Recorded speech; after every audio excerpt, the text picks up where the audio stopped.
Azərbaycanda zaman-zaman dövlət qurumlarında aparılan kadr dəyişiklikləri və korrupsiya qarşı mübarizə çərçivəsində bir sıra qurumların fəaliyyəti daha ciddi şəkildə ictimai müzakirə mövzusuna çevrilir. Xüsusilə də yol təsərrüfatı sahəsi bu baxımdan diqqət mərkəzində saxlanılır. Belə ki, Salih Məmmədovun Azərbaycan Avtomobil Yolları Dövlət Agentliyinin sədr vəzifəsindən uzaqlaşdırılmasından sonra agentliyin strukturuna daxil olan əksər yol istismar idarələrində baş verən proseslər diqqətdən yayınmır. Xalqaza daxil olan məlumata görə Azərbaycan Avtomobil Yolları Dövlət Agentliyinin balansında olan 7 saylı yol istismar idarəsinin rəisi Müşfiq İmanovun son illərdə sürətlə artan maddi imkanları diqqəti cəlb edir. Məlumatda qeyd olunur ki, Müşfiq İmanov Bakının müxtəlif ərazilərində bir neçə kommersiya obyektinə sahibdir. Bundan əlavə onun paytaxtın ən bahalı yaşayış komplekslərindən biri sayılan Port Baku Rezidensidə dubleks mənzil sahibi olduğu deyilir.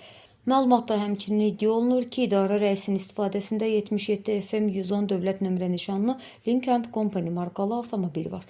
Mənbənin sözlərinə görə bu avtomobilin bazar qiyməti təxminən 90 min manat civarında ölçülür. Bu faktlar fonunda ictimaiyyətə əsas müzakirə olunan sual isə belə formalaşır.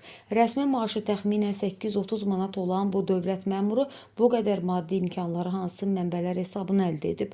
Məlumatda o da bildirilir ki, Müşfiq İmanov 15 saylı yol istismar idarəsinin sabiq rəisi Zahid Nuriyevin kürəkənidir. Hazırda isə həmin idarəyə Vüqar Nuriyev rəhbərlik edir. Vüqar Nuriyevin Balaxanı qəsəbəsində asfalt zavodu fəaliyyət göstərir. Eyni zamanda onun Restime adlı restoran biznesi ilə məşğul olduğu da iddialar arasındadır.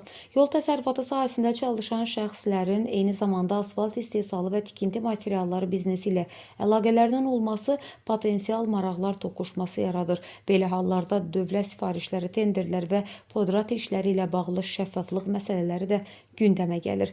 Qeyd olunan iddialarla bağlı hələlik nə Azərbaycan Avtomobil Yolları Dövlət Agentliyi, nə də adı çəkilən şəxslər tərəfindən rəsmi açıqlama verilməyib. Məsələnin ictimai əhəmiyyəti nəzərə alınaraq aidiyyatı qurumlardan bu iddialara münasibət bildirməsi və faktların araşdırılması cəmiyyət üçün maraqlı olardı.